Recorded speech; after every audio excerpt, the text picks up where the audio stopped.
बिस्मिल्लाहिर्रहमानिर्रहीम अस्सलाम वालेकुम। आज की हमारी वीडियो जो है वो केमिस्ट्री के ऊपर है, यूनिट 3 या 9 क्लास का periodic table and periodicity of properties. आज हमने इसका लेक्चर नंबर 6 करना है। आज की वीडियो में जो क्वेश्चन मैं लोग करवाने जा रहा हूँ वो बेसिकली जो है वो लॉन्ग क्वेश्चन हैं इसके। तो आज की वीडियो में मैंने ये सारे लॉन्ग क्वेश्चन करवाने हैं यूनिट 3 के केमिस्ट्री 9 क्लास के, तो इसलिए आप लोगों ने मेरी वीडियो जो है वो कंप्लीट देखनी है। तो सबसे पहले देखिए हमारे पास जो क्वेश्चन नंबर 1 है यूनिट 3 का लॉन्ग क्वेश्चन के अंदर जो क्वेश्चन नंबर 1 है हमारे पास, उसमें आपसे पूछ रहा है explain the contribution of Mendeleev for the arrangement of elements in his periodic table. मतलब जो मेंडलीव ने अपना पीरियोडिक टेबल बनाया था उसके अंदर जो उसने एलिमेंट्स की अरेंजमेंट की थी वो बताएं कि उसके अंदर उसकी क्या कंट्रीब्यूशन थी। अच्छा, मैंने अभी आप लोगों को जो है वो आंसर लिख के देना है यहाँ पे। तो अगर आप लोगों को जो है वो ब्रीफ इसका आंसर चाहिए, एक्सप्लेनेशन चाहिए, ठीक है, तो मैं यहाँ पे लिंक दे दूंगा कि मैंने कौन से लेक्चर के अंदर जो है वो ये पढ़ाया हुआ ये टॉपिक। तो आप उस टॉपिक में जाके जो है वो देख सकते हैं, ठीक है। तो अभी जस्ट मैंने आप लोगों को एग्जाम के लिए आंसर यहाँ पे लिख के देना है। तो अगर आप लोगों को ब्रीफली चाहिए होगा तो आप काइंडली मेरे उस लेक्चर को जो है वो फॉलो कर सकते हैं। तो देखिए इसका आंसर आप जो लिखेंगे, ये मैंने यहाँ पे रेफरेंस लिख लिया। आपको लेक्चर नंबर 1 है मेरा इसी यूनिट का, यूनिट नंबर 3 का, उसके अंदर मैंने जो है वो ब्रीफली मेंडलीव का जो है वो पीरियोडिक टेबल पढ़ाया हुआ है। तो आप इसके आंसर में लिखेंगे रशियन केमिस्ट, जो मेंडलीव था वो रशियन था, ठीक है। Mendeleev arrange the non elements, उस वक्त 63 एलिमेंट्स जो है वो डिस्कवर हो चुके थे। तो इसने क्या किया, रशियन केमिस्ट था मेंडलीव, इसने अपने जो उस वक्त 63 एलिमेंट्स जो उस वक्त डिस्कवर हो चुके थे उसको इसने जो है वो अरेंज किया। इसने कैसे अरेंज किया, इसने उनको according to their increasing atomic mass जो है वो अरेंज किया, ठीक है। अभी हमारा जो मॉडर्न पीरियोडिक टेबल है उसके अंदर according to their increasing atomic number के हिसाब से अरेंजमेंट है, लेकिन उससे पहले हमने जो मेंडलीव ने अपना जो पीरियोडिक टेबल बनाया था उसके अंदर उसने जो अरेंजमेंट की थी एलिमेंट्स की वो according to increasing atomic masses की थी, ठीक है। In horizontal rows called periods के अंदर जैसे जैसे उनका एटॉमिक मैस इंक्रीज हो रहा था उसने उनको क्या किया हुआ था, अरेंज किया हुआ था, ठीक है। ये देखें, ये हमारे पास जो है वो मेंडलीव का पीरियोडिक जो है वो जो टेबल है हमारे पास, ठीक है। इसमें इसने जितने भी एलिमेंट्स थे उनको as per the increasing atomic mass जो है वो अरेंज किया हुआ था। अब इसके बाद देखें इन ईच वर्टिकल कॉलम, अब हर कॉलम के अंदर जो केमिकल प्रॉपर्टीज थी एलिमेंट्स के, जितने भी एलिमेंट्स थे कॉलम के अंदर उनकी केमिकल प्रॉपर्टीज क्या थी, सेम। तो आप लिखेंगे in each vertical column elements have similar chemical properties. This arrangement of elements was called periodic law. इस अरेंजमेंट को उसने क्या नाम दिया, पीरियोडिक लॉ का नाम दिया, जिसके अंदर उसने क्या किया, सबसे पहले उसने 63 एलिमेंट्स को जो है वो इंक्रीजिंग एटॉमिक मैसेज की बेस पे उनको अरेंज किया पीरियड्स के अंदर। फिर उसने उनके कॉलम्स बनाए, कॉलम इस तरीके से उसने अरेंज किए हुए थे कि एक कॉलम के अंदर जितने भी एलिमेंट्स थे उनकी जो केमिकल प्रॉपर्टीज थी वो क्या थी, सेम थी, ठीक है। इस तरह की जो उसकी अरेंजमेंट थी पीरियड्स और ग्रुप्स के अंदर, ठीक है, उसको क्या बोलते हैं, पीरियोडिक लॉ बोलते हैं उसके। अब अकॉर्डिंग टू पीरियोडिक लॉ उसने क्या डिफाइन किया, अकॉर्डिंग टू पीरियोडिक लॉ वो क्या आता था, जो प्रॉपर्टीज ऑफ द एलिमेंट्स और periodic function of their atomic masses. जो एलिमेंट्स हैं उनकी जो प्रॉपर्टीज़ है वो पीरियोडिक फंक्शंस हैं। पीरियोडिक फंक्शंस का मतलब होता है कि एक स्पेसिफिक टाइम के बाद वो प्रॉपर्टी जो है वो रिपीट हो रही होती है। वो जो उसने वर्टिकल कॉलम्स बनाए थे एलिमेंट्स के, उनके अंदर उनकी प्रॉपर्टीज़ जो है वो रिपीट हो रही थी, ठीक है। अगर हम उनको according to their atomic masses जो है वो अरेंज करें तो क्या था, प्रॉपर्टीज ऑफ द एलिमेंट्स और periodic function of their atomic masses. अगर हम उनको एटॉमिक मैसेज की बेस के ऊपर अरेंज करें तो जो एलिमेंट्स हैं वो पीरियोडिक फंक्शन मतलब हर पीरियड के बाद उनकी प्रॉपर्टी जो है वो सिमिलर आ रही थी। ये है अकॉर्डिंग टू पीरियोडिक लॉ, ठीक है। तो आपने ये स्टेटमेंट्स जो है इसके अंदर लिखनी है आंसर देते हुए। इसके बाद देखिए आप लिखेंगे drawbacks of Mendeleev periodic table. अब मेंडलीव का जो पीरियोडिक टेबल था उसके अंदर कुछ ड्रॉबैक्स भी थे, ठीक है। सबसे पहले आप उनको बताएंगे कि मेंडलीव ने क्या किया था, मेंडलीव कौन था, ठीक है, उसने कितने एलिमेंट्स जो हैं वो उसने अपने पीरियोडिक टेबल के अंदर लिखे थे। इसके अलावा उसने जो लॉ पेश किया उसको क्या बोलते हैं, उसकी डेफिनेशन क्या है। फिर आप जो है वो ड्रॉबैक्स भी लिखेंगे मेंडलीव के पीरियोडिक टेबल के। इसमें से सबसे पहले जो इसका ड्रॉबैक था हाइड्रोजन। अब हाइड्रोजन जो था वो अल्कली मेटल्स की भी प्रॉपर्टीज रखता था और इसके साथ हेलोजन जो है उसकी प्रॉपर्टीज भी जो है वो रिजेंबल करता था। लेकिन इसकी जो पोजीशन है हाइड्रोजन की, मेंडलीव का जो पीरियोडिक टेबल है उसने उसकी जो पोजीशन है वो स्पेसिफाइड नहीं की इसके अंदर, ठीक है। तो हाइड्रोजन की जो पोजीशन है, हाइड्रोजन की जो प्लेस है वो स्पेसिफाइड नहीं थी इसके अंदर मेंडलीव के पीरियोडिक टेबल के अंदर। उसने जस्ट उसको एक ही तरफ जो है वो नंबर 1 में देखें यहाँ पे उसने उसको ऊपर की तरफ जो है वो लिख दिया साथ ही। तो उसने स्पेसिफाई नहीं किया कि इसकी जो है वो प्रॉपर पोजीशन जो है वो प्लेस जो है वो कौन सी है। इसके बाद इसका सेकंड जो ड्रॉबैक था वो जो आइसोटॉप्स थे। आइसोटॉप्स क्या होते हैं, जिनका सेम एटॉमिक नंबर होता है और डिफरेंट मास नंबर होता है, उनको क्या बोलते हैं, उनको बोलते हैं आइसोटॉप्स, ठीक है। अब जो मेंडलीव का पीरियोडिक टेबल था वो based on the arranging elements increasing order of their masses, according to their masses जो है वो अरेंज था। इसमें जो आइसोटॉप्स थे उनकी पोजीशन जो है, उनकी प्लेस जो है वो नहीं रखी गई थी, ठीक है।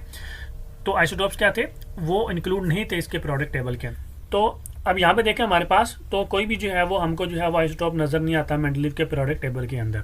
इसके बाद इसमें जो तीसरा ड्रॉबैक था इसका, इसने जब अरेंजमेंट की, ठीक है, तो कुछ एलिमेंट्स ऐसे थे जिनका एटॉमिक मास जो था वो हायर था, ठीक है, और उनको इसने क्या किया, जो एटॉमिक मास जिनका कम था उसके जो है वो इसने पहले लिखा हुआ था, ठीक है। इसने क्या किया, वो जो अरेंजमेंट थी according to increasing atomic masses वो इसने क्या की हुई थी, डिस्टर्ब की हुई थी। फॉर एग्जांपल इसका देखें हमारे पास ये है पीरियोडिक टेबल इसका, इसमें यहाँ पे हम देखें तो ये देखें हमारे पास जो है यहाँ पे आ रहा है हमारे पास 55.85, ठीक है, ये 58.93, ठीक है, इंक्रीजिंग हो गया। अब ये देखें 58.71 है, ये दो कोबाल्ट निकल जो हैं ये इसने ऐसे लिखे हुए, मतलब अब ये 58.71 पहले आना चाहिए था, 58.93 बाद में आना चाहिए था, क्योंकि इंक्रीजिंग एटॉमिक जो है वो मैसेज के बेस के ऊपर इसने जो इसको अरेंज किया हुआ है। तो ये भी क्या है, इसके जो है वो ड्रॉबैक है। ठीक हो गया यहाँ तक। तो आपने जो है वो इन सब चीज़ों को जो ऐसे एक्सप्लेन कर देना है। अगर ये वाला क्वेश्चन आपसे पूछेगा तो आपने इनको ऐसे एक्सप्लेन करना है। आपने पहले उसकी जो है वो हिस्ट्री बतानी है, फिर पीरियोडिक लॉ बताना है, फिर उसके कुछ ड्रॉबैक्स बताने हैं। और अगर आप लोगों को इसकी मजीद एक्सप्लेनेशन चाहिए तो मेरा लेक्चर नंबर 1 जो है इस यूनिट का, उसके अंदर वो अवेलेबल है। इसके बाद नेक्स्ट चले हमारे पास जो इसका क्वेश्चन नंबर 2 है, उसके अंदर देखिए आपसे वो पूछ रहे हैं show why in a period the size of an atom decreases if one moves from left to right. अब वो कह रहा है पीरियड के अंदर हमारा जो पीरियोडिक टेबल है ना, उसके अंदर जो पीरियड होते हैं उनके अंदर वो कह रहा है कि अगर हम लेफ्ट टू राइट जाएं तो जो साइज होता है ना एटम का वो डिक्रीज होता है। क्यों शो करना है, हमने बताना है कैसे क्यों होता है। तो इसके आंसर में आप लोग क्या लिखेंगे, देखिए हमारे पास सबसे पहले जो मेरा लेक्चर नंबर 3 है उसके अंदर ये मैंने जो है वो चीज़ एक्सप्लेन की हुई है, जी सारा जो एटॉमिक साइज़ है ना, जो सारा मैंने जो है वो एक्सप्लेन किया है।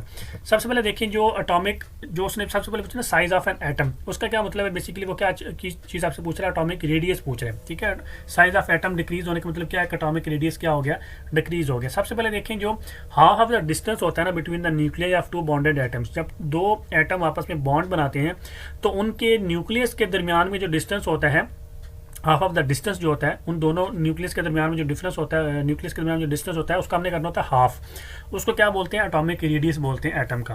फॉर एग्जांपल हमारे पास जो कार्बन है, ठीक है, कार्बन अगर आपस में बॉन्ड बनाएंगे, कार्बन कार्बन का बॉन्ड बना होगा तो उनके न्यूक्लियस टू न्यूक्लियस जो डिस्टेंस होगा वो 154 pm होगा। pm बोलते हैं पिकोमीटर को।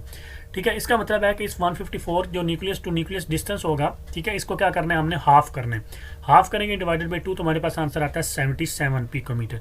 ये 77 पिकोमीटर क्या है, रेडियस है कार्बन एटम का। ठीक है, ये कार्बन एटम का ये क्या होगा, रेडियस होगा। पीएम यहाँ पे क्या है, पिकोमीटर। ठीक है, तो इस तरीके से हम लोग जो है वो साइज ऑफ द एटम जो है वो निकाल सकते हैं। ठीक है, रेडियस ऑफ एटम जो है वो निकाल सकते हैं। अब देखिए हमारे पास जो ट्रेंड होता है एटॉमिक रेडियस का पीरियड्स के अंदर, ठीक है, अब वो पूछ रहे हैं आपसे कि क्यों डिक्रीज होता है अगर हम मूव करें लेफ्ट टू राइट, अगर हम मूव करें तो क्यों जो है वो डिक्रीज होता है। तो इसकी रीज़न क्या होती है, देखिए हमारे पास जो एटॉमिक रेडियस होता है वो ग्रेजुअली डिक्रीज होता है from left to right in a period. इसकी रीज़न में आप लिखेंगे, देखें ये क्यों होता है, बेसिकली देखिए हमारे पास due to increase in atomic number. अब एटॉमिक नंबर जो है अगर हम लेफ्ट टू राइट जाएँ तो एटॉमिक नंबर क्या हो रहा होता है, इंक्रीज हो रहा होता है। एटॉमिक नंबर इंक्रीज होने का मतलब क्या है कि प्रोटॉन्स जो है वो ग्रेजुअली इंक्रीज हो रहे हैं न्यूक्लियस के अंदर। न्यूक्लियस के अंदर नंबर ऑफ प्रोटॉन्स जो है वो क्या हो रहे हैं, इंक्रीज हो रहे हैं, जिसकी वजह से जो न्यूक्लियर इफेक्टिव न्यूक्लियर चार्ज होगा, जो होल्ड होगा न्यूक्लियस का, ठीक है, अपने इलेक्ट्रॉन्स के ऊपर, एटम और शेल के ऊपर, वो क्या होगा, ज़्यादा होता जाएगा, मोर होता जाएगा। ठीक है, इफेक्टिव न्यूक्लियर चार्ज का मतलब होता है कि न्यूक्लियस का होल्ड कितना है, फोर्स ऑफ अट्रैक्शन कितनी है, वो क्या होती जाएगी, ज़्यादा होती जाएगी। इसके अलावा क्या होता है कि इलेक्ट्रॉन जो है वो भी एडिशन हो रही होती है वैलेंस शेल के अंदर। जो आखिरी शेल होता है उसके अंदर भी क्या हो रहे हैं, स्लोली इलेक्ट्रॉन जो है वो एक एक ऐड हो रहा होता है। ठीक है, अब प्रोटॉन भी इंक्रीज हो रहे हैं, इसका मतलब है कि इफेक्टिव न्यूक्लियर चार्ज भी इंक्रीज हो रहा है, पॉजिटिव वाला, और नेगेटिव वाला भी जो है वो इंक्रीज हो रहा है, मतलब इलेक्ट्रॉन भी इंक्रीज हो रहे हैं। तो जितना ज़्यादा पॉजिटिव इंक्रीज करता जाएगा, ठीक है, उतनी ज़्यादा नेगेटिव इंक्रीज करता जाएगा। तो उसका मतलब है कि इनके दरमियान में अट्रैक्शन जो है वो क्या होती जाएगी, ज़्यादा होती जाएगी। ठीक है, तो फोर्स ऑफ अट्रैक्शन जो है न्यूक्लियस की वो क्या होती जाएगी, ज़्यादा होती जाएगी। तो मोर इफेक्टिव चार्ज का क्या मतलब होता है कि more force of attraction by the nucleus and outermost shell. ज़्यादा इफेक्टिव चार्ज का मतलब है कि ज़्यादा न्यूक्लियस की जो है वो फोर्स ऑफ अट्रैक्शन होगी। ठीक है, इसकी वजह से क्या होता है कि जैसे जैसे एटॉमिक नंबर इंक्रीज होगा पीरियड्स के अंदर फ्रॉम लेफ्ट टू राइट, वही क्या करेगा, ग्रेजुअली जो है वो एटॉमिक रेडियस जो है वो डिक्रीज करता जाएगा, क्योंकि फोर्स ऑफ अट्रैक्शन जो है न्यूक्लियस की वो क्या होती जाएगी, ज़्यादा होती जाएगी। न्यूक्लियस क्या करेगा, जो एटमॉस्ट शेल होगा उसको अपनी तरफ जो है वो ज़्यादा फोर्स के साथ अपनी तरफ जो है वो अट्रैक्ट करेगा, जिसकी वजह से वो क्या होता जाएगा, उसका साइज जो है वो ग्रेजुअली जो है वो रिड्यूस होता जाएगा। ठीक है, तो आपने ये सारी चीज़ें जो है इसके अंदर ही ऐसे ही लिखनी है। पहले आपने बताना है कि एटॉमिक रेडियस क्या होता है, फिर आपने एग्जांपल देनी है, कार्बन की दे दें, फिर आपने ट्रेंड बताना है पीरियड्स के अंदर कि ट्रेंड जो है वो रिड्यूस होता है। ठीक है। एटॉमिक रेडियस अगर हम लेफ्ट टू राइट जाएं, फिर आपने रीज़न बतानी है कि क्यों, रीज़न में लिखना आपने, ठीक है। नंबर ऑफ प्रोटॉन इंक्रीज होने की वजह से इफेक्टिव न्यूक्लियर चार्ज इंक्रीज हो जाता है। इसके अलावा इलेक्ट्रॉन भी ऐड हो रहे होते हैं, ठीक है। तो ये दोनों चीज़ें जो क्या करती हैं, basically more effective charge produce करती हैं, जिसकी वजह से मोर फोर्स ऑफ अट्रैक्शन होती है न्यूक्लियस की आउटर मोस्ट शेल के ऊपर। ज़्यादा फोर्स ऑफ अट्रैक्शन होने की वजह से क्या करता है, वो ग्रेजुअली उसका साइज जो है वो डिक्रीज होना शुरू हो जाता है लेफ्ट टू राइट अगर हम मूव करें तो। इसके बाद नेक्स्ट चले हमारे पास जो क्वेश्चन नंबर 3 है, उसमें मैं आपसे पूछ रहे हैं describe the trends of electronegativity in a period and in a group. Group के अंदर और पीरियड के अंदर इलेक्ट्रोनेगेटिविटी की जो ट्रेंड है वो आपने बताना है, ठीक है। तो उसके आंसर में आप देखें मेरे पास जो मैंने लेक्चर नंबर 3 करवाया हुआ है उसके अंदर मैंने इलेक्ट्रोनेगेटिविटी एक ब्रीफली एक्सप्लेन किया हुआ है, इसका ट्रेंड मैंने पीरियड और ग्रुप के अंदर भी एक्सप्लेन किया हुआ है, तो अभी मैं ज़्यादा ब्रीफली एक्सप्लेन नहीं करूँगा। सबसे पहले देखें जो इलेक्ट्रोनेगेटिविटी होती है उसकी डेफिनेशन में आप लिखेंगे is the ability of an atom to attract the sheer pair of electron toward itself in a molecule। तो यहाँ पे देखें हमारे पास जो इलेक्ट्रोनेगेटिविटी होती है ना बेसिकली, ठीक है, ये किसी भी एटम की एबिलिटी होती है, ठीक है, वो क्या करने के लिए, किसी भी इलेक्ट्रॉन्स को अपनी तरफ जो है वो खींचने के लिए, शेयर्ड पेयर ऑफ इलेक्ट्रॉन्स को अपनी तरफ क्या करने के लिए, खींचने के लिए उसकी एबिलिटी को जो मॉलिक्यूल्स के अंदर, ठीक है, मॉलिक्यूलर फॉर्म के अंदर उसकी जो एबिलिटी होती है किसी भी शेयर्ड पेयर ऑफ इलेक्ट्रॉन्स को अपनी तरफ खींचने के लिए, उसको बोलते हैं इलेक्ट्रोनेगेटिविटी। मतलब बेसिकली कहना कि ये है कि वो एटम कितना स्ट्रॉन्ग है, ठीक है, उसके पास कितनी पावर है कि वो दूसरे इलेक्ट्रॉन को अपनी तरफ खींच सके, ठीक है, उसको बोलते हैं इलेक्ट्रोनेगेटिविटी। जितना वो इलेक्ट्रॉन जो है वो जितना वो एटम जो है वो स्ट्रॉन्ग होगा, ठीक है, इतने वो इजिली दूसरे इलेक्ट्रॉन को अपनी तरफ खींच लेगा।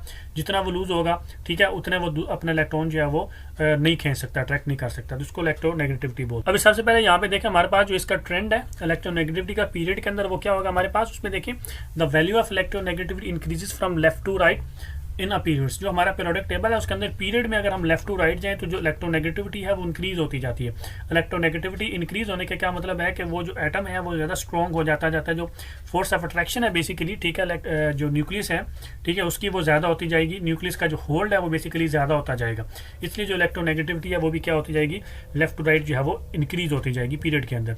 इसकी रीज़न क्या है, आप लिखेंगे it is because atomic radius जो है वो डिक्रीज होता जाता है लेफ्ट टू राइट। अभी लास्ट क्वेश्चन में मैंने आपको ब्रीफली एक्सप्लेन किया, जो एटॉमिक रेडियस है वो क्या होता जाता है, डिक्रीज हो जाता है अगर हम लेफ्ट टू राइट जाएं, क्योंकि मोर इफेक्टिव न्यूक्लियर चार्ज आता है। जो न्यूक्लियस है उसकी फोर्स ऑफ अट्रैक्शन बढ़ जाती है, क्योंकि नंबर ऑफ प्रोटॉन जो है वो इंक्रीज हो जाते हैं, इसलिए उसकी जो इफेक्टिव न्यूक्लियर चार्ज है वो बढ़ जाता है, जिसकी वजह से एटॉमिक रेडियस जो है वो कम हो जाता है, ठीक है।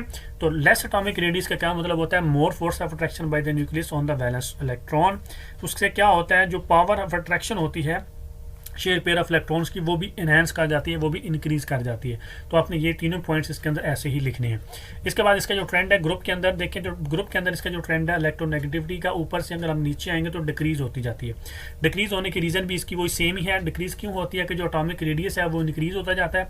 अब हम ऊपर से नीचे आएंगे तो एटॉमिक रेडियस जो है वो इंक्रीज होगा, क्योंकि नंबर ऑफ शेल जो है वो कंटिन्यूसली इंक्रीज होते जाएंगे, ठीक है। ऊपर से नीचे आएंगे तो क्या होगा, नंबर ऑफ शेल जो है वो इंक्रीज होते जाएंगे, वन शेल जो है वो इंक्रीज होता जाता है। शेल इंक्रीज होने का क्या मतलब है कि न्यूक्लियस से जो हमारा वैलेंस शेल होता है उसका जो डिस्टेंस है वो क्या हो जाता है, ज़्यादा हो जाता है, ठीक है। तो डिस्टेंस ज़्यादा होने की वजह से जो इफेक्टिव न्यूक्लियर चार्ज है वो भी क्या हो जाता है, कम हो जाता है, और जो न्यूक्लियस है उसका होल्ड भी कम हो जाता है। तो अब लिखेंगे मोर distance from nucleus means less force of attraction by the nucleus on the valence electron.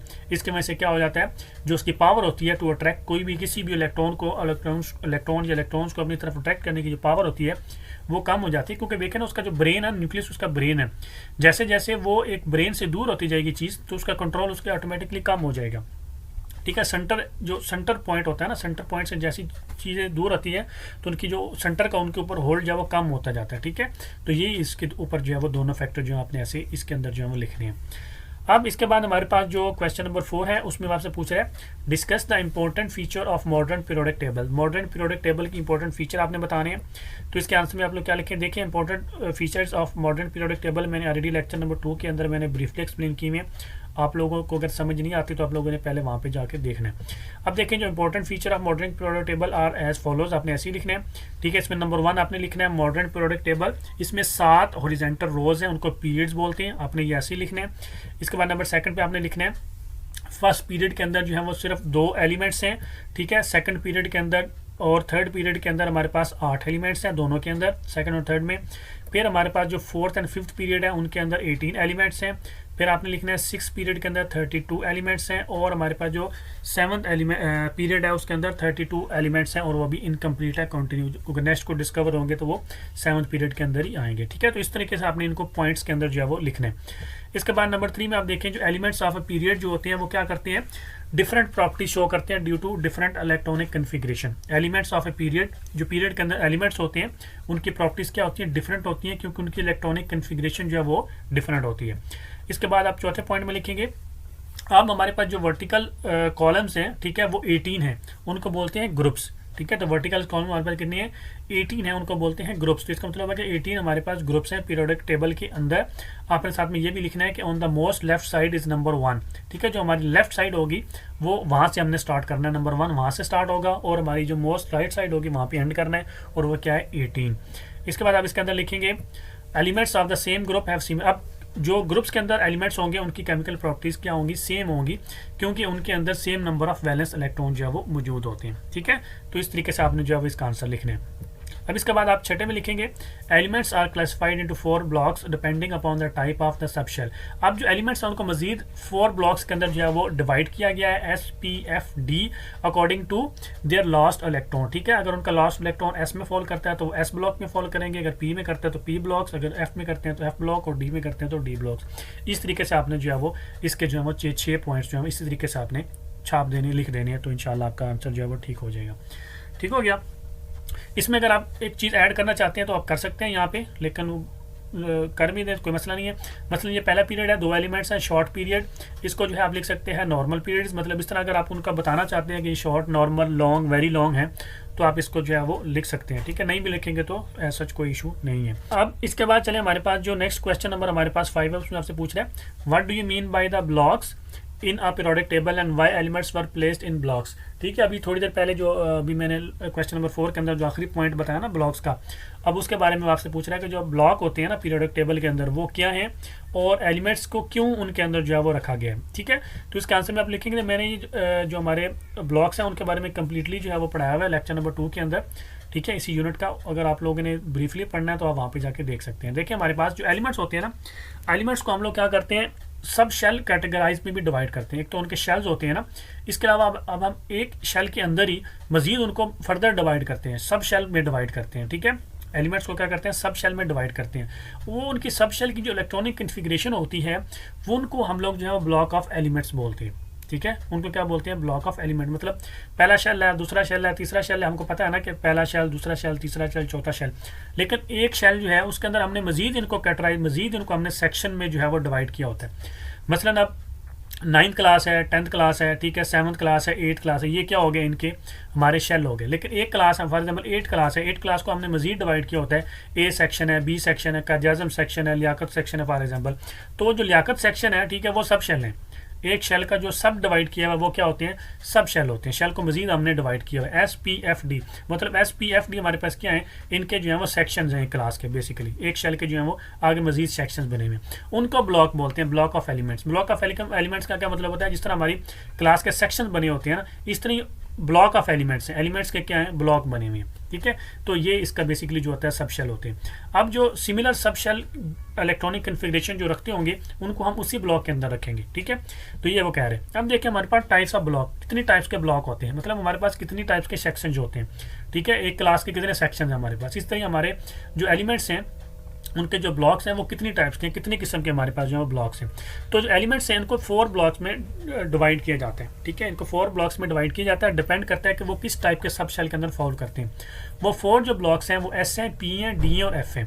ठीक है, जिस जो एटम का जो लास्ट इलेक्ट्रॉन जिस भी सब शेल के अंदर फॉल करेगा वो उसी ब्लॉक का मेंबर होगा। ठीक है, S में करेगा तो S ब्लॉक का होगा, P में करेगा तो P में, D में करेगा तो D में, F में करेगा तो F में। अब ये आपने ये लिखना है। इसके बाद देखिए हमारे पास सबसे पहले आता है S ब्लॉक। S ब्लॉक में कौन से जो है एलिमेंट्स जो है वो फॉल करेंगे। हमारे पास देखें जो एलिमेंट्स जिनका वैलेंस इलेक्ट्रॉन, आखिरी इलेक्ट्रॉन, वैलेंस इलेक्ट्रॉन का मतलब होता है आखिरी इलेक्ट्रॉन, वो प्रेजेंट होगा S सब शेल के अंदर। ठीक है, वो क्या कहलाएंगे, S ब्लॉक एलिमेंट्स। ठीक है, जिनका S सब शेल के अंदर इलेक्ट्रॉन जो फॉल करेगा आखिरी वो होंगे एस ब्लॉक एलिमेंट्स। ठीक है, अब जो एलिमेंट्स ग्रुप 1 के और ग्रुप 2 के हैं वो सारे के सारे क्या करते हैं, उनका जो वैलेंस इलेक्ट्रॉन होता है वो एस सब शेल के अंदर जो फॉल करता है, इसलिए उनको क्या बोलते हैं, एस ब्लॉक एलिमेंट्स उनको बोलते हैं। ये मैंने ऑलरेडी जो है इलेक्ट्रॉनिक कन्फिग्रेशन सब ब्लॉक्स की हुई, जो मैंने ब्रीफली एक्सप्लेन की हुई है ये कैसे आते हैं। ठीक है, पहले एस आता है, फिर पी आता है, फिर डी आता है, फिर एफ आता है। एस के अंदर कितने आते हैं, 2 6 सारा मतलब 10 मैंने 14, वो सारे मैंने जो है एक्सप्लेन किए। अगर आप लोगों को नहीं आता तो वहाँ पर जाकर देखें, अभी मैंने एक्सप्लेन नहीं करना, इतना टाइम नहीं है, वरना मेरी वीडियो जो है वो 6 घंटे की हो जाएगी। ठीक है, दो elements in which valence electrons are present in S sub shell are called S block elements. ठीक है, ग्रुप 1 और ग्रुप 2 के जो हमारे पास एलिमेंट्स होते हैं वो एस सब शेल के अंदर उनका वैलेंस इलेक्ट्रॉन फॉल करता है, इसलिए उनको क्या बोलते हैं, एस ब्लॉक एलिमेंट्स। इसके बाद आप उसको बताएंगे पी ब्लॉक वाले।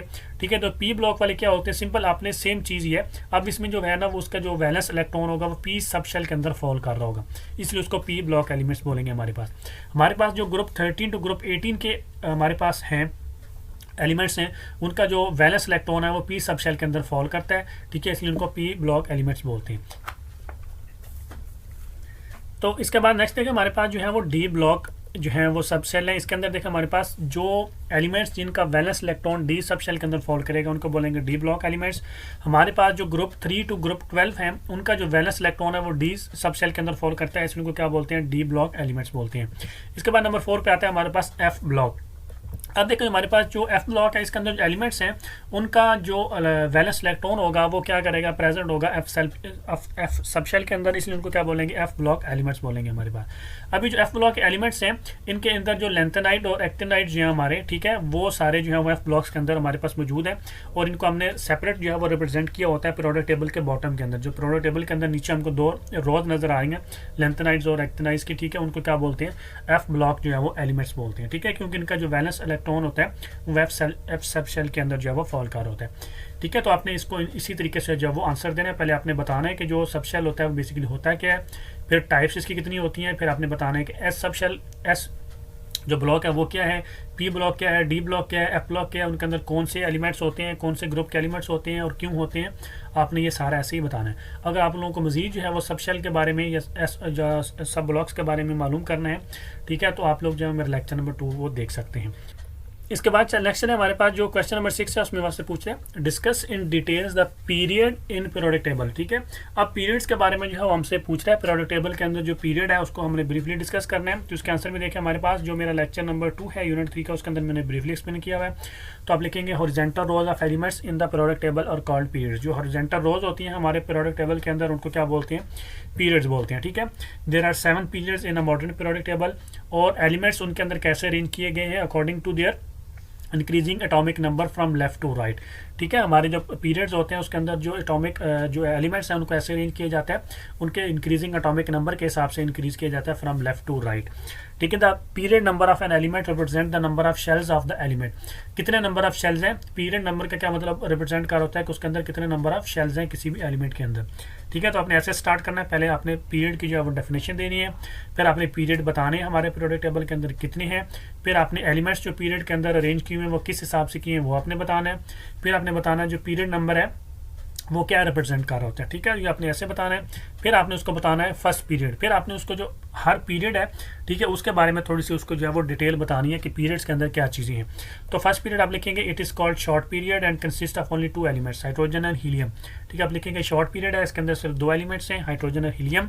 इसके बाद आप इसके अंदर लिखेंगे सेकंड एंड थर्ड पीरियड, तो आप लिखेंगे सेकंड एंड थर्ड पीरियड जो है उनको नॉर्मल पीरियड्स बोलते हैं, और दोनों के अंदर जो है वो 8 एलिमेंट्स हैं, मतलब सेकंड पीरियड के अंदर भी 8 हैं और थर्ड पीरियड के अंदर भी 8 एलिमेंट्स जो हैं, इनको क्या बोलते हैं, नॉर्मल पीरियड्स इनको बोलते हैं। फिर आप लिखेंगे फोर्थ एंड फिफ्थ पीरियड, आप लिखेंगे इनको लॉन्ग पीरियड्स बोलते हैं, 4 एंड 5th पीरियड को दोनों को लॉन्ग पीरियड्स बोलते हैं, और इनके अंदर 18 एलिमेंट्स हैं दोनों के अंदर। ठीक है, दोनों के अंदर 18 है, 4 के अंदर भी 18 है, 5th के अंदर भी 18 है। फिर आप लिखेंगे 6th एंड 7th पीरियड, उसके अंदर कितने हैं, they are called very long periods, और उनके अंदर क्या होता है, जो 6th पीरियड है हमारे पास उसके अंदर जो है वो 32 एलिमेंट्स हैं, और जो 7th पीरियड है हमारे पास वो इनकम्प्लीट है, उसके अंदर स्टिल जो है जितने भी आएंगे वो और मजीद जो है वो ऐड होते जाएंगे। ठीक है, तो ये they are very long periods, ये अब इसके अंदर लिखेंगे। फिर आप लिखेंगे और जो 6 पीरियड है और जो 7th पीरियड है उसका एटॉमिक नंबर 57 और 89, मतलब जो 6 पीरियड है उसके एटॉमिक नंबर 57 के बाद और जो 7th पीरियड है उसके एटॉमिक नंबर 89 के बाद 2 हमारी सीरीज जो है वो स्टार्ट होती है, लैंथेनाइड और एक्टिनाइड, और इनके अंदर कितने हैं, 14 एलिमेंट्स हैं दोनों के अंदर। ठीक है, और हमने इसके अंदर इनको क्यों हमने ये सीरीज़ क्यों बनाई थी, क्योंकि हमने जो है वो स्पेस अकोमोडेट करनी थी, स्पेस प्रॉब्लम को हमने सॉल्व करने के लिए ये 2 सीरीज़ बनाई थी। अगर हम इनको 6th और 7th पीरियड के अंदर ही लिख देते हैं तो ये 14 एलिमेंट्स इसके अंदर आके हमारे पास जो स्पेस का इशू हो जाता है। ठीक है, आप लिखेंगे दीज 2 सीरीज प्लेस्ड सेपरेटली। कहाँ पे लिखी जाती हैं, हमारा जो प्रोडक्ट टेबल है उसके नीचे जो बॉटम के अंदर लिखी जाती हैं। क्यों लिखी जाती हैं, ताकि हम इसको जो है वो एक प्रेजेंटेबल फॉर्म के अंदर जो है वो प्रोडक्ट टेबल को लेके आ सके और हमारी जो स्पेस है उसको क्या किया जा सके, मैनेज किया जा सके। इसलिए हम उन दोनों को क्या करते हैं, बॉटम के अंदर लिखते हैं। तो इस तरीके से आपने इसका जो है वो आंसर देना है, प्रॉपर हेडिंग बना के, और बड़े अच्छे तरीके से आपने जो है वो चीज़ें जो है वो इसके अंदर लिखनी है। अब इसके बाद नेक्स्ट है हमारे पास जो क्वेश्चन नंबर 7 है, उसमें वो आपसे पूछ रहा है why and how elements are arranged in a periodic table. ठीक है, अब कह रहा है कि पीरियोडिक टेबल के अंदर जो एलिमेंट्स हैं उनको क्यों और कैसे जो है वो अरेंज किया गया है। तो इसका आंसर में आप लिखेंगे, देखिए मेरा जो लेक्चर नंबर 1 है उसके अंदर मैंने पीरियोडिक टेबल के अंदर जो अरेंजमेंट है उसके बारे में पढ़ाया हुआ है। तो आप लिखेंगे सबसे पहले जो हमारा मॉडर्न पीरियोडिक टेबल है केमिकल एलिमेंट्स का, ठीक है, वो इस तरीके से अरेंज किया गया है by increasing their atomic number. ठीक है, जैसे जैसे एटॉमिक नंबर इंक्रीज होता जा रहा है हमने उनको क्या किया, वो अरेंज किया from left to right, usually in a rows. ठीक है, रोज के अंदर, so the elements with similar atomic structure and hence similar chemical properties appear in the vertical column. इस तरीके से हमने उनको अरेंज किया गया हुआ है, फ्रॉम लेफ्ट टू राइट जाएंगे तो उनका एटॉमिक नंबर इंक्रीज हो रहा है, लेकिन इस तरीके से हमने उनको इंक्रीज किया गया है कि उनका जो एटॉमिक स्ट्रक्चर और उनकी जो केमिकल प्रॉपर्टीज है बेसिकली वो क्या हो रही होगी, रिपीट हो रही होगी। एक वर्टिकल कॉलम के अंदर उनकी जो केमिकल प्रॉपर्टी हो रही होगी वो क्या हो रही होगी, अपीयर हो रही होगी, सेम हो रही होगी, रिपीट हो रही होगी। ठीक है, तो आपने ये सबसे पहले स्टार्ट में ये पैराग्राफ लिखना है कि मॉडर्न प्रोडक्ट टेबल जो है उसके अंदर हमने एलिमेंट्स को जो है वो कैसे अरेंज किया हुआ है पीरियड्स के अंदर, और जो है हमारा कॉलम उसके अंदर जो है उनकी केमिकल प्रॉपर्टी जो है वो सिमिलर आ रही होंगी। फिर आप लिखेंगे देयर आर 7 हॉरिजॉन्टल रोज। हमारे जो पीरियोडिक टेबल है उसके अंदर 7 हॉरिजॉन्टल रोज हैं जिनको पीरियड्स बोलते हैं, और 18 वर्टिकल कॉलम है जिनको ग्रुप्स बोलते हैं। ठीक है, तो पीरियोडिक टेबल के अंदर आप बताएंगे कि कितने पीरियड्स हैं और कितनी जो है वो हमारे पास उसके ग्रुप्स हैं। ठीक है, इसके बाद आप लिखेंगे elements are arrange in a periodic table from left to right in order of increasing atomic number. अब आप बताएंगे कि हमने इनको क्यों एटॉमिक नंबर की बेस के ऊपर जो है वो अरेंज किया उनको। ठीक है, भाई ये बड़ा ज़रूरी बताना है। ठीक है, कि हमने एलिमेंट्स को पीरियोडिक टेबल के अंदर हमने क्यों उनको इंक्रीजिंग एटॉमिक नंबर की बेस के ऊपर जो है वो लेफ्ट टू राइट उनको अरेंज किया है। क्यों, हमारा जो एटॉमिक नंबर होता है ना वो मोर फंडामेंटल प्रॉपर्टीज होती है, उसकी जो फंडामेंटल प्रॉपर्टी होती है वो ज़्यादा होती है कंपेयर टू एटॉमिक मास की। ठीक है, देन एटॉमिक मास। उसकी रीज़न क्या होती है कि जो एटॉमिक नंबर होता है वो क्यों फंडामेंटल प्रॉपर्टी रखता है, उसकी रीज़न सबसे पहली रीज़न आपने बतानी है क्योंकि वो इंक्रीज हो रहा होता है regularly from element to element. हर एलिमेंट का वो डिफरेंट होता है एटॉमिक नंबर। ठीक है, हर एलिमेंट का क्या होता है, एटॉमिक नंबर जो होता है वो डिफरेंट होता है और इंक्रीज हो रहा होता है, चेंज हो रहा होता है, इंक्रीज हो रहा होता है। बेसिकली डिफरेंट का मतलब है कि इंक्रीज हो रहा है एलिमेंट टू एलिमेंट। ठीक है, इसके बाद सेकंड क्या हो गया कि फिक्स्ड रहता है हर एलिमेंट के लिए। ठीक है, हर एलिमेंट का अपना एक एटॉमिक नंबर होगा और वो फिक्स रहेगा, उसी एलिमेंट का रहेगा, कोई दूसरा जो है उसका वो एलिमेंट का जो है वो एटॉमिक नंबर नहीं हो सकता। ठीक है, एक तो सबसे पहले आपने लिखना है कि वो कंटिन्यूसली इंक्रीज हो रहा होगा। ठीक है, रेगुलरली इंक्रीज होगा एलिमेंट टू एलिमेंट। दूसरा आपने लिखना है कि वो फिक्स रहेगा हर एलिमेंट के लिए, इसलिए ये क्या होगा, एटॉमिक नंबर हमारा मोर फंडामेंटल होता है, और इसी वजह से हम लोग जो है हमारा जो मॉडर्न पीरियोडिक टेबल है उसको हमने एटॉमिक नंबर की बेस पे उसको अरेंज किया हुआ है, ना कि एटॉमिक मास की बेस के ऊपर।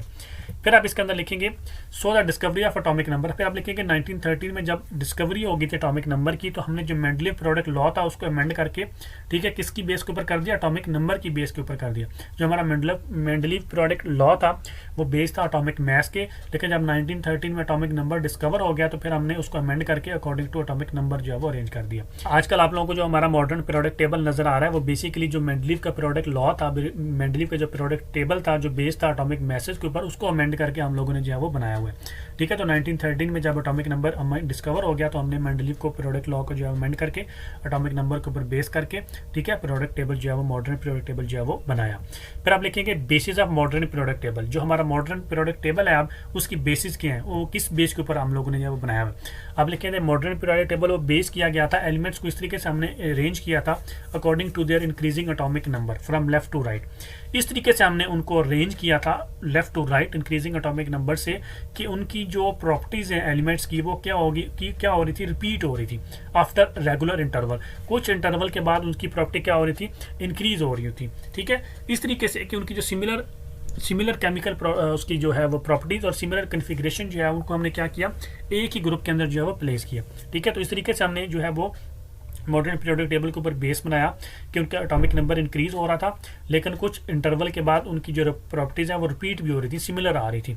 ठीक है, फॉर एग्जांपल हमने क्या ऑब्जर्व किया, हमारा जो 8वां एलिमेंट है, आफ्टर एवरी 8 एलिमेंट, 8वें एलिमेंट के बाद जो हमारे पास नेक्स्ट एलिमेंट आता था, 9th एलिमेंट आता था, वो सिमिलर प्रॉपर्टीज है वो शो करता था कंपेयर टू फर्स्ट वन के। ठीक है, तो हमने क्या किया, 8-8 का ग्रुप बनाया, तो हमने क्या ऑब्जर्व किया कि जो 9th एलिमेंट था उसकी सिमिलर प्रॉपर्टी थी वो फर्स्ट वन की। ठीक है, तो ये क्या होता है, रेगुलर इंटरवल के बाद प्रॉपर्टी जो है वो रिपीट हो रही होती थी। तो इन दोनों बेस के ऊपर, एक तो इंक्रीजिंग एटॉमिक नंबर की बेस के ऊपर, दूसरा जो है वो रेगुलर इंटरवल के बाद उनकी केमिकल प्रॉपर्टी सिमिलर होने की वजह से, ठीक है, इन दोनों बेस के ऊपर हमारा जो मॉडर्न पीरियोडिक टेबल है हम लोगों ने क्या किया, उसको बेसिकली जो है वो अरेंज किया, उसको बनाया हमने। तो ठीक है, ये दो की जो है वो मेन बेसिस जो है वो थी। इसके बाद आपने इसकी एग्जांपल भी देनी है। ठीक है, एग्जांपल देकर आपने उसको समझाना भी है। तो एग्जांपल में देखें, हमारे पास सोडियम जिसका एटॉमिक नंबर 11 है, उसकी similar chemical properties and lithium की जिसका एटॉमिक नंबर 3 है। ठीक है, तो 3 और 11 के दरमियान में डिफरेंस 8 का आता है। ठीक है, तो 8 के इंटरवल के बाद उसकी केमिकल प्रॉपर्टीज जो है वो प्रीवियस जो होता है उसको रिपीट कर रही होती है। ठीक है, तो थर्ड से आगे जाएंगे, 4, 5, 6, 7, 8, 9, 10, तो जो 11th होगा, जो मतलब जो 9th होगा वो फर्स्ट वन, मतलब अगर हम लिथियम जो उसको फर्स्ट कंसिडर करें तो सोडियम हमारा क्या है, 9th है। तो 9th और फर्स्ट जो है उसकी क्या होगी, केमिकल प्रॉपर्टी जो है वो सिमिलर होंगी। ठीक है, तो आपने ये एग्जांपल देनी है, फिर आपने उसको बताना है आफ्टर एटॉमिक नंबर 18। अब क्या होता है, 18 एटॉमिक नंबर के बाद फिर 19 जो एलिमेंट होगा उसकी केमिकल प्रॉपर्टी जो है वो सिमिलर होगी। ठीक है, ये पहले 18 तक तो ठीक है, फिर आपने उसको नीचे ये भी बताना है after 18 element, after atomic number of 18 जो 19th एलिमेंट होगा उसकी सिमिलर प्रॉपर्टीज होंगी कंपेयर टू जो है फर्स्ट वाली। इसलिए हमने उनको क्या किया हुआ है, हमने जो हमारे पीरियड्स हैं उनको 8 और 18 एलिमेंट्स के अंदर कट किया हुआ है और एक दूसरे के ऊपर हम लोगों ने उसका जो है वो पीरियोडिक टेबल के अंदर रखा हुआ। अगर आप देखें तो आपको मालूम पड़ेगा 18 और 18 एलिमेंट्स जो हैं उनके अरेंजमेंट हम लोगों ने किए हुए हैं, कुछ जो है वो 8 और 18 के हिसाब से हैं। ठीक है, तो ये 2 पॉइंट्स जो आपने इसके अंदर जो है वो लिखने हैं। ठीक है, तो फिर इस तरीके से आपने इसको जो है वो प्रेजेंट करना है एक अच्छे फॉर्म में, एक अच्छे तरीके से। ठीक है, तो इसके बाद नेक्स्ट चले हमारे पास जो क्वेश्चन नंबर 8 है, उसमें आपसे पूछ रहे हैं what is ionization energy, describe its trend in the periodic table. अब उस सबसे पहले आपसे पूछ रहा है आयोनाइजेशन एनर्जी क्या होती है, फिर आपसे पूछ रहा है कि पीरियोडिक टेबल के अंदर इसका ट्रेंड क्या है। पीरियोडिक टेबल जब वर्ड यूज़ करेगा तो वो आपसे दोनों चीज़ें पूछ रहा है, पीरियड भी पूछ रहा है और ग्रुप्स भी पूछ रहा है। लेकिन अगर वो सिर्फ एक ही वर्ड यूज़ करेगा कि डिस्क्राइब इट्स ट्रेंड इन पीरियड्स, तो सिर्फ आपने पीरियड्स का ही बताना है। ठीक है, तो अब देखिए इसके आंसर में आप लोग क्या लिखेंगे। ये मेरा लेक्चर नंबर 3 के अंदर मैंने ब्रीफली एक्सप्लेन किया हुआ है ionization energy with example with diagrams. अगर आप लोगों को नहीं आती तो आप पहले उसको जाके पहले देख लें। इसके आंसर में आप लिखेंगे, सबसे पहले आप डेफिनेशन लिखेंगे आयोनाइजेशन एनर्जी की।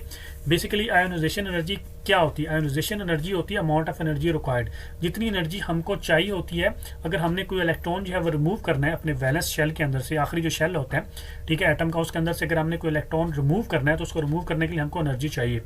वो जो एनर्जी चाहिए होती है उसको क्या बोलते हैं, ionization energy of an isolated gaseous atom, of course atom के अंदर से। ठीक है, उस एनर्जी को, जो एनर्जी हमको चाहिए होगी इलेक्ट्रॉन रिमूव करने के लिए आइसोलेटेड गैसेज एटम के अंदर से, उसको बोलते हैं आयोनाइजेशन एनर्जी। आपने ये डेफिनेशन लिखनी है। इसकी यूनिट होती है किलो जूल पर मोल। ठीक है, मोल नीचे डिवाइड हो रहा होता है। अब इसके बाद देखिए हमारे पास आयोनाइजेशन एनर्जी 2 होती हैं, first ionization and second ionization energy. आपने दोनों जो है वो लिखनी है यहाँ पे। तो आप लिखेंगे the amount of energy required to remove first electron from valence shell of an isolated gaseous atom is called first ionization energy. पहला इलेक्ट्रॉन रिमूव करने के लिए, पहला इलेक्ट्रॉन, ठीक है, एक इलेक्ट्रॉन नहीं, पहला इलेक्ट्रॉन रिमूव करने के लिए जो एनर्जी चाहिए होती है उसको बोलते हैं फर्स्ट आयोनाइजेशन एनर्जी।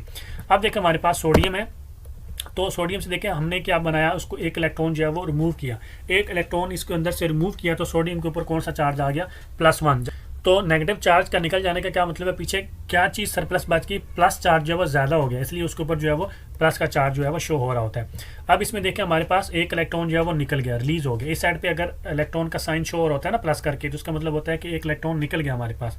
अब अमाउंट ऑफ एनर्जी रिक्वायर्ड का मतलब होता है प्लस का साइन आना, यहाँ पे जो एनर्जी है वो इज इक्वल टू प्लस के साइन के साथ आएगी। तो इसके लिए हमको कितनी एनर्जी चाहिए होती है, 495.8 किलो जूल पर मोल हमको एनर्जी चाहिए होगी अगर हमने सोडियम से पहला इलेक्ट्रॉन जो है वो निकालना है। अब इसके बाद आता है second ionization energy. Second ionisation का एनर्जी का मतलब होता है कि एक इलेक्ट्रॉन हमने उससे निकाला, ठीक है, फिर हमने दूसरा इलेक्ट्रॉन उसमें से निकालना है। तो जब दूसरा इलेक्ट्रॉन उसमें से निकालेंगे तो उसके लिए जो एनर्जी रिक्वायर्ड होगी उसको बोलते हैं सेकंड आयोनाइजेशन एनर्जी। ठीक है, अब फाइल नंबर देखें हमारे पास मैग्नीशियम है, मैग्नीशियम में से पहला इलेक्ट्रॉन निकाला तो उसके ऊपर Mg+ आ गया 1, और इसमें से ये 1 इलेक्ट्रॉन गया। तो अब इसके लिए हमको एनर्जी चाहिए थी वो इक्वल टू है 738 किलो जूल पर मोल। अब हमको मैग्नीशियम में से एक इलेक्ट्रॉन निकालने के लिए कितनी एनर्जी चाहिए? 738 किलो जूल पर मोल। ये तो आ गई इसकी फर्स्ट आयोनाइजेशन एनर्जी। अब सेकंड आयोनाइजेशन का एनर्जी का मतलब होता है कि इसके अंदर अब ये क्या हमारे पास इसमें से एक जो है इलेक्ट्रॉन ऑलरेडी निकला हुआ है, तो ये हमारे पास मैग्नीशियम +1 है ना। अब इस मैग्नीशियम +1 से हमने एक और इलेक्ट्रॉन निकालना है, ठीक है। तो इस साइड पे अभी आएगा मैग्नीशियम +1, ठीक है। इसमें से अभी हमने मजीद एक इलेक्ट्रॉन निकालना है, तो उसके ऊपर बन जाएगा मैग्नीशियम +2, ठीक है। ये इलेक्ट्रॉन जो हमने निकाल दिया, +1 इलेक्ट्रॉन हमने निकाल दिया, ठीक है। अब ये क्या बन गया? +2, ये आ गया अभी सेकंड। अभी ये हमने सेकंड इलेक्ट्रॉन निकाला है, यहाँ पे हमने सिर्फ फर्स्ट इलेक्ट्रॉन निकाला था, ये सेकंड निकल गया, ठीक है। इसके लिए हमको जो एनर्जी चाहिए होगी वो कितनी होगी? वो होगी 1450 किलो जूल पर मोल।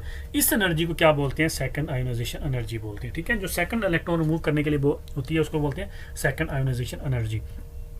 अब देखिए हमारे पास जो ट्रेंड है आयोनाइजेशन एनर्जी का, पीरियड्स का, पीरियड्स के अंदर भी आपने बताना है और ग्रुप्स के अंदर भी आपने बताना है। जो ट्रेंड होगा पीरियड्स के अंदर, देखें जो एनर्जी होगी वो इंक्रीज होगी, हम लेफ्ट टू राइट जाएं तो। अभी मैं बार बार आप लोगों को जो है वो एक एटॉमिक जो है वो रेडियस के बारे में बता रहा हूँ और एक जो न्यूक्लियर की जो फोर्स ऑफ अट्रैक्शन है, इफेक्टिव न्यूक्लियर चार्ज है, वो बता रहा हूँ। अब पीरियड्स के अंदर देखिए हमारे पास क्या होता है बेसिक, इस रीजन के आप रीजन में क्या लिखेंगे? देखिए जैसे जैसे अगर हम पीरियड्स के अंदर लेफ्ट टू राइट जाएंगे तो अटोमिक रेडियस क्या हो जाता है? डिक्रीज हो जाता है। ऑलरेडी मैंने एक्सप्लेन किया, मजीद नहीं करूँगा।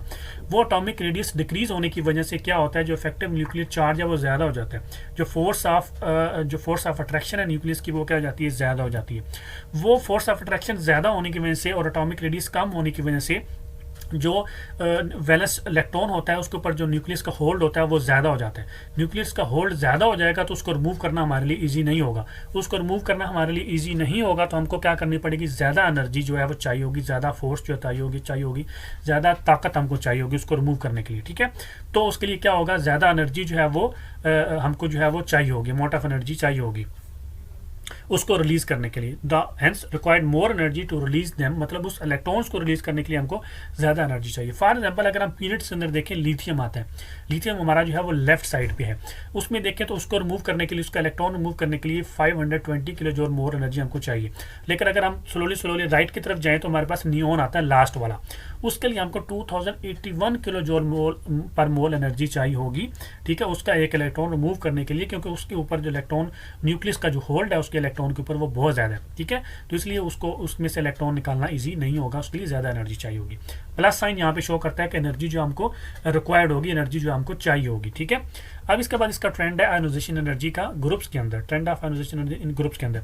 ग्रुप के अंदर अपोजिट होगा, ठीक है। ग्रुप्स के अंदर हम देखें हमारे जो ट्रेंड है ऊपर से नीचे आएंगे तो वो आयोनाइजेशन एनर्जी कम होती जाएगी। सिमिलर वही कम क्यों होगी? ऊपर से नीचे आएंगे, एटॉमिक रेडियस है वो क्या होता जाएगा? इंक्रीज होता जाएगा। एटॉमिक रेडियस इंक्रीज होने का मतलब क्या है? क्योंकि ज़्यादा शेल्स जो है वो अब ऐड हो रहे हैं बिटवीन वैलेंस शेल और न्यूक्लियस और वैलेंस शेल के दरमियान में जो है वो ज़्यादा जो है वो नंबर ऑफ शेल जो है ऐड हो रहे हैं। ज़्यादा नंबर ऑफ शेल ऐड होने की वजह से उसका एटॉमिक रेडियस जो है वो क्या हो जाता है? इंक्रीज। ज़्यादा डिस्टेंस होने की वजह से न्यूक्लियस और वैलेंस शेल के दरमियान में ज़्यादा डिस्टेंस होने की वजह से जो फोर्स ऑफ अट्रैक्शन होती है न्यूक्लियस की वो कम हो जाती है, ठीक है। फोर्स ऑफ अट्रैक्शन जो वैलेंस इलेक्ट्रॉन्स के ऊपर होती है वो कम हो जाती है। इसलिए हमको क्या होता है? हम इजीली जो है वो इलेक्ट्रॉन वहाँ से रिमूव कर सकते हैं, क्योंकि अब न्यूक्लियस का जो होल्ड है वैलेंस इलेक्ट्रॉन के ऊपर वो क्या है? कम है, ठीक है। अब देखें हमारे पास जो लिथियम है उसकी कितनी एनर्जी है? उसकी 520 किलो जूल पर मोर एनर्जी हमको चाहिए उसको इलेक्ट्रॉन रिमूव करने के लिए। लेकिन अगर हम उसी ग्रुप में नीचे आए, ठीक है, तो सबसे पहले नीचे देखें हमारे पास सीजियम आता है एंड पे, ठीक है। उसके लिए हमको सिर्फ 377 किलो जूल पर मोर एनर्जी चाहिए होगी और हम इलेक्ट्रॉन जो है वो इजीली रिमूव कर सकते हैं, ठीक है। तो ये आपने इसी तरीके से एक्सप्लेन करना है। आयोनाइजेशन एनर्जी की डेफिनेशन लिखनी है, यूनिट लिखना है, first ionization energy with example, second with example, ठीक है। फिर उसके बाद आपने इसका ट्रेंड पीरियड्स के अंदर, फिर आपने इसका ट्रेंड जो है वो ग्रुप्स के अंदर विद रीजन आपने। अच्छा, तो इसके बाद नेक्स्ट हमारे पास जो क्वेश्चन नंबर 9 है उसमें आपसे पूछ रहा है define electron affinity why it increases in a period and decreases in a group in the periodic table. इसके अंदर भी बेसिकली वही आपसे पूछ रहा है, इलेक्ट्रॉन एफिनिटी की डेफिनेशन पूछ रहा है, फिर आपसे जो है उसका ट्रेंड पूछ रहा है पीरियड और ग्रुप के अंदर। तो देखिए हमारे पास जो इसका आंसर है उसमें आप लिखेंगे, ये भी मेरा लेक्चर नंबर 3 है, उसके अंदर मैंने जो है वो एक्सप्लेन किया हुआ है। आप लिखेंगे electron affinity is the amount of energy release. उसमें क्या था? Amount of energy required. इसके अंदर इलेक्ट्रॉन एनर्जी रिलीज करनी है हमने, इसमें हमने इलेक्ट्रॉन ऐड करना है, उसके अंदर हमने इलेक्ट्रॉन रिलीज करना था। बस ये दोनों डिफरेंस है, बाकी सारा कुछ सेम है, ठीक है। ये सिर्फ दोनों डिफरेंस आएंगे, बाकी सारी चीज़ें जो है वो सेम आएंगी इलेक्ट्रॉन एफिनिटी और आयोनाइजेशन एनर्जी के अंदर। इसके अंदर अमाउंट ऑफ एनर्जी रिलीज होगी, साइन एनर्जी का नेगेटिव आएगा, उसके अंदर साइन एनर्जी का प्लस था। इसके अंदर हमने इलेक्ट्रॉन ऐड करना है, उसके अंदर इलेक्ट्रॉन हमने रिलीज किया था, बाकी हर चीज़ जो है वो कुल्लो सेम है, ठीक है। अब इसके बाद देखें हमारे पास फ्लोरीन है, इसके अंदर हमें क्या करना है, एक इलेक्ट्रॉन ऐड करना है। ऐड करना तो मैंने आपको बताया कि एरो से आपने जो है वो लेफ्ट साइड पे लिखना है, रिलीज करना होगा तो आपने एरो के जो है वो राइट साइड पे लिखने। अब इसके अंदर इलेक्ट्रॉन ऐड कर दिए तो इसका मतलब है कि नेगेटिव चार्ज इसका जो है वो इंक्रीज हो गया। ठीक है, कितने इलेक्ट्रॉन ऐड किए, एक इलेक्ट्रॉन किया तो एक इसका जो है वो नेगेटिव चार्ज इंक्रीज हो गया, -1 इसके ऊपर जो आपने शो कर देना। अब इसके लिए एनर्जी हमने क्या की, रिलीज की, तो इसका मतलब है कि माइनस साइन आएगा। एनर्जी कितनी रिलीज की हमने, 328 किलो जूल पर मोल हमने एनर्जी जो है वो रिलीज की, और साथ में माइनस का साइन जो है वो शो कर रहा है कि एनर्जी रिलीज हुई है। -320 basically energy 328 kilo joule release हुई है, माइनस का साइन इस चीज़ को शो करेगा कि एनर्जी रिलीज हुई है। ठीक है, अब इसके बाद देखिए आपने ट्रेंड बताना है इलेक्ट्रॉन एफिनिटी का, वही the value of electron affinity increase होती है, लेफ्ट टू राइट जाएं पीरियड्स के अंदर, क्यों इंक्रीज होती है, जो एटॉमिक रेडियस है वो डिक्रीज हो जाता है, लेफ्ट टू राइट जाएंगे उसकी वजह से मोर इफेक्टिव न्यूक्लियर चार्ज होता है उसकी वजह से, और लेस एटॉमिक रेडियस का क्या मतलब होता है, more force of attraction by the nucleus उसके वैलेंस शेल इलेक्ट्रॉन के ऊपर, hence required more energy to be release to add them. ठीक है, हमको ज़्यादा एनर्जी जो है वो टू बी रिलीज करनी पड़ेगी किसी भी इलेक्ट्रॉन, न्यू इलेक्ट्रॉन को ऐड करने के लिए। फॉर एग्जांपल लिथियम के लिए हमको 60 किलो जूल पर मोल एनर्जी जो है वो रिलीज करनी पड़ेगी अगर हमने एक इलेक्ट्रॉन और ऐड करना है तो। माइनस का क्या मतलब होता है कि माइनस जस्ट शो कर रहा है कि एनर्जी रिलीज हुई है। फ्लोरीन के लिए हमको 328 किलो जूल पर मोल एनर्जी जो है वो रिलीज करनी पड़ेगी किसी को ऐड करने के लिए, minus sign shows energy is released. अब इसके बाद इसका ट्रेंड जो है इलेक्ट्रॉन एफिनिटी के ग्रुप के अंदर, वही देखें ग्रुप के अंदर इसका ट्रेंड जो है इलेक्ट्रॉन एफिनिटी का डिक्रीज होता है। अगर हम ऊपर से नीचे आएंगे तो वो क्यों डिक्रीज होता है, वही सेम चीज़ एटॉमिक रेडियस जो है वो इंक्रीज हो जाता है ऊपर से नीचे आते हुए, क्योंकि मोर नंबर ऑफ शेल जो है वो ऐड होते हैं न्यूक्लियस और वैलेंस शेल के दरमियान में, और मोर डिस्टेंस होने की वजह से जो न्यूक्लियस है उसकी जो फोर्स ऑफ अट्रैक्शन है वैलेंस शेल इलेक्ट्रॉन के ऊपर वो लेस हो जाती है, इसलिए हमको कम एनर्जी चाहिए टू रिलीज, कम एनर्जी रिलीज करनी पड़ेगी टू ऐड इलेक्ट्रॉन्स। ठीक है, hence required less energy to be release to add them. ठीक है, अब देखें हमारे पास फॉर एग्जांपल हाइड्रोजन के लिए हमको 73 किलो जूल पर मोल एनर्जी जो है वो रिलीज करनी पड़ेगी इलेक्ट्रॉन ऐड करने के लिए। रुबीडियम के लिए हमको 47 किलो जूल पर मोल एनर्जी जो है वो रिलीज करनी पड़ेगी। ठीक है, तो देखिए ऊपर से नीचे है तो हमारी जो है वो इलेक्ट्रॉन एफिनिटी जो है वो एनर्जी जो है वो क्या हो गई है, रिड्यूस हो गई है, कम हो गई है। ठीक है, माइनस का साइन शो करता है कि एनर्जी इज रिलीज, तो इस तरीके से आपने जो है वो लिख देना इसके अंदर। इसके बाद नेक्स्ट चले हमारे पास क्वेश्चन नंबर 10, उसमें आपसे पूछ रहे हैं justify the statement bigger size atoms have more shielding effect दस लो आयोनाइजेशन एनर्जी। तो इसके आंसर में आप लिखेंगे, देखिए इसमें आपसे वो दो चीज़ें जो है वो टच करवा रहा है आपसे, एक तो वो आपसे शील्डिंग इफेक्ट पूछ रहा है, दूसरा आपसे वो आयोनाइजेशन एनर्जी पूछ रहा है। आयोनाइजेशन एनर्जी तो मैंने ऑलरेडी आप लोगों को बता दिया कि वो क्या होती है। ठीक है, उसको आप एज इट इज़ है वो लिख देंगे। ठीक है, आप सिंपल क्या करेंगे, आयोनाइजेशन एनर्जी की डेफिनेशन जो है वो लिख देंगे कि आयोनाइजेशन एनर्जी क्या होती है। Basically amount of energy required होती है, हमने एक most loosely electron valence shell में से आइसोलेटेड गैसेस एटम के जो मोस्ट लूजली इलेक्ट्रॉन होता है वैलेंस शेल के अंदर, उसको हमने रिमूव करना है, अमाउंट ऑफ एनर्जी चाहिए। वाइल हमारे पास शील्डिंग इफेक्ट क्या होता है, शील्डिंग इफेक्ट बेसिकली होता है कि देखिए हमारे पास जो वैलेंस शेल होता है ना उसके दरमियान में और आपकी जो न्यूक्लियस, अगर आपको शील्डिंग इफेक्ट नहीं पता तो ये मेरा लेक्चर नंबर 3 है, उसके अंदर मैंने ब्रीफली एक्सप्लेन किया हुआ है with example, with diagrams, with everything. अभी मैं जस्ट आपको थोड़ा सा एक्सप्लेन करूँगा। जो वैलेंस शेल होता है, जो आखिरी शेल होता है ना, उसके और न्यूक्लियस के दरमियान में इलेक्ट्रॉन्स भी मौजूद होते हैं। ठीक है, अब वो इलेक्ट्रॉन्स क्या कर रहे होते हैं, एक तो वो अपने आप को न्यूक्लियस की तरफ अट्रैक्ट कर रहे होते हैं, दूसरा वो जो दूसरे इलेक्ट्रॉन्स होते हैं उनको न्यूक्लियस से दूर भी कर रहे होते हैं, क्योंकि इलेक्ट्रॉन्स के ऊपर कौन सा चार्ज होता है, नेगेटिव। तो नेगेटिव चार्ज और दूसरे इलेक्ट्रॉन के ऊपर भी नेगेटिव चार्ज होगा, वो उसको क्या करेगा, रिपेल करेगा, अपने से दूर करेगा। ठीक है, खुद वो न्यूक्लियस की तरफ भी जा रहे होते हैं और दूसरे इलेक्ट्रॉन को दूर भी कर रहे होते हैं, उसको बोलते हैं शील्डिंग इफेक्ट। जितने ज़्यादा इलेक्ट्रॉन्स मौजूद होंगे न्यूक्लियस और आखिरी शेल के दरमियान में, उसका शील्डिंग इफेक्ट उतना ज़्यादा होगा, शील्ड कर रही है बेसिकली। ठीक है, आखिरी शेल और न्यूक्लियस के दरमियान में शील्ड का काम कर रही है। जितने कम इलेक्ट्रॉन होंगे उतनी जो शील्ड होगी वो कम होगी। ठीक है, तो आपने ये याद रखना है। ठीक है, तो जितने ज़्यादा नंबर ऑफ इलेक्ट्रॉन्स होंगे ना तो इतनी ज़्यादा शील्डिंग इफेक्ट होगी, जितनी ज़्यादा शील्डिंग इफेक्ट होगी इसका मतलब है न्यूक्लियस जो है उसका होल्ड अपने आखिरी शेल के ऊपर क्या हो जाएगा, कम हो जाएगा ऑफकोर्स, क्योंकि वो जितने ज़्यादा इलेक्ट्रॉन्स होंगे वो आखिरी शेल को नज़दीक आने ही नहीं देंगे, उसको दूर करते जाएंगे। ठीक है, तो ज़्यादा शील्डिंग इफेक्ट का क्या मतलब होगा कि जो न्यूक्लियस है उसका जो होल्ड है, उसकी जो फोर्स ऑफ अट्रैक्शन है अपने वैलेंस शेल के ऊपर, वो क्या हो जाएगी, वीक हो जाएगी। तो ये पॉइंट आपने जो है वो याद रखना है। तो आप लिखेंगे shielding effect is the decrease in force of attraction exerted by the nucleus on the valence shell electrons due to the presence of electrons lying between nucleus and valence shell electron। तो shielding effect क्या है, basically जो force of attraction nucleus की उसमें decrease हो रहा है। क्यों डिक्रीज हो रहा है, शेल वैलेंस शेल इलेक्ट्रॉन्स और न्यूक्लियस के दरमियान में जो फोर्स ऑफ अट्रैक्शन है ना वो डिक्रीज हो रही है। क्यों डिक्रीज हो रही है? क्योंकि इलेक्ट्रॉन जो है न्यूक्लियस और वैलेंस शेल के दरमियान में जो इलेक्ट्रॉन्स प्रेजेंट होती हैं उनकी वजह से क्या हो रही है, वो फोर्स ऑफ अट्रैक्शन डिक्रीज हो रही है। तो उसका रिजल्ट में क्या होता है? उसका रिजल्ट में ये होता है कि जो एटम होता है वो लेस न्यूक्लियर चार्ज, मतलब उसका इफेक्टिव न्यूक्लियर चार्ज क्या होता है, कम हो जाता है। Experience less nuclear charge than that of actual charge which is called effective nuclear charge. जो न्यूक्लियर चार्ज होता है, जो एक्चुअल न्यूक्लियर चार्ज जो होना चाहिए, फॉर एग्जांपल 10 की पावर न्यूक्लियस जो है वो 10 की पावर से फॉर एग्जांपल वो आखिरी इलेक्ट्रॉन को अपनी तरफ अट्रैक्ट कर रहा है। लेकिन अब इनकी होने की वजह से ये जो अंदर इलेक्ट्रॉन और भी हैं जो उसको अपने से दूर कर रहे हैं, ऑल्दो न्यूक्लियस स्टिल उसको अपनी तरफ होल्ड कर रहा है आखिरी इलेक्ट्रॉन को, लेकिन ये जो दरमियान में जो बैठे हुए हैं शिकारी इलेक्ट्रॉन्स, ये उस लास्ट वाले इलेक्ट्रॉन्स को क्या कर रहे हैं, स्टिल थोड़ा सा दूर कर रहे हैं न्यूक्लियस से। वो मे बी एक पावर से वो दूर कर रहे होंगे, तो स्टिल अभी न्यूक्लियस का क्या है, 9 की पावर से स्टिल उसको वो अपनी तरफ अट्रैक्ट कर रहा है। वो जो लेस एक्सपीरियंस उसका जो होता है ना, उसको शील्डिंग इफेक्ट की वजह से जो है वो करते हैं, ठीक है।